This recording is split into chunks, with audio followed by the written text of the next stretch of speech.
Hello guys, তোমরা সবাই কেমন আছো? আমি অনেক ভালো আছি। আর আজকে কিন্তু আমরা যাচ্ছি আমার জেঠুর বাড়ি, কারণ আমার দিদির বিয়ে উপলক্ষে অনেক জায়গায় নিমন্ত্রণ দিতে হবে সেই জন্য। আর তোমাদের সাথে শেয়ার করব আমাদের আদিবাসীদের মধ্যে কীভাবে মুখে মুখে নিমন্ত্রণ দেওয়া হয়, সেটাই তোমাদের সাথে শেয়ার করব। আর দেখো, এখন আমরা কিন্তু হাসনাবাদ লোকালে উঠে গেছি। আর টাকি ঢুকতে না ঢুকতেই দেখো পুরো ফাঁকা হয়ে গেছে ট্রেন। আর আমি আর আমার দিদি তো একা একা বসে বসে ভিডিও করছি। আর এখন আমরা নেমে কিন্তু এক জায়গায় নিমন্ত্রণ দেওয়া হয়েও গেছে। আর এখান থেকে আমরা এখন যাব আমার মায়ের মামার বাড়ি যাব। আর আমরা তিনজন কিন্তু এই বাইকে করেই এসছি, মানে এসছি বলতে ট্রেনে ওখান থেকে এসছি আমরা দুজন, আর আমার দাদা বাইকে করে গেছে, কারণ আমাদের কাছে হেলমেট ছিল না তিনজনের, সেই জন্য।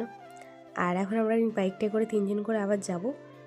আর দেখো, হঠাৎ করে আমার দাদার হাত থেকে এই ইয়েটা পড়ে গেছে, হেলমেটটা পড়ে গেছে, তাই দেখছিলাম ভেঙে গেছে কিনা।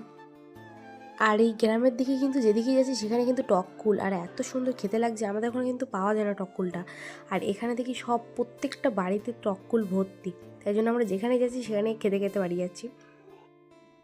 আর এখন দেখো নদীর ধার দিয়ে নদীর রাস্তা দিয়ে যাচ্ছি আমরা। এখন আমরা চলে এসেছি আমার মায়ের মামার বাড়ি।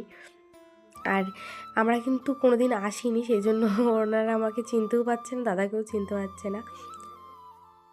আর তারপর কিন্তু আমরা ভালোভাবে আমাদের নাম বলে, মা বাবার নাম বলে চিনিয়েছি, তারপরে চিনতে পেরেছে, তখন আমরা নিমন্ত্রণটা দিয়েছি। আর এরপরে আমি যাচ্ছি আমার মামার না, মায়ের মামার আরেকটা বাড়ি, মানে মায়ের অনেক কটা মামা তো, সেখানেই যাচ্ছি। আর আমরা যেহেতু এদিকে আসি না, সেই জন্য আমাদেরকেও তারা চিনতে পারছে না, আর আমরাও তাদেরকে ঠিকঠাক চিনতে পারছি না। তবুও আমাদেরকে বলেছে যেখানে যেতে, সেই জন্যই আমরা এসেছি। আর দেখো আমরা কীভাবে নিমন্ত্রণ দিই সেটাই দেখো এবার। দিয়া বুঝলেন বেড়া চাপাই হওয়া দিবে তুমি সব মানে যাবা। হ্যাঁ, তো দেখলে আমাদের আদিবাসীদের মধ্যে এইভাবেই আমরা নিমন্ত্রণটা দিই, মানে কার্ড যদি না থাকে তখন আমরা এইভাবেই দিই, চাল সুপারি আর হলুদ মিশিয়ে আমরা এইভাবে দিই। আর দেখো এদিকে গাছগুলো দেখো কত কুল ভরে রয়েছে। তারপরে আরেকটা মামার বাড়ি গেলাম, সেখানেও আমরা নিমন্ত্রণ দিয়ে দিলাম আর অনেক কুল ছিঁড়ে নিলাম। আর এখন আমরা যাচ্ছি জেঠুর বাড়ি। আর জেঠুর বাড়ি গিয়ে অন্য ভিডিওতে দেখা হচ্ছে, টাটা।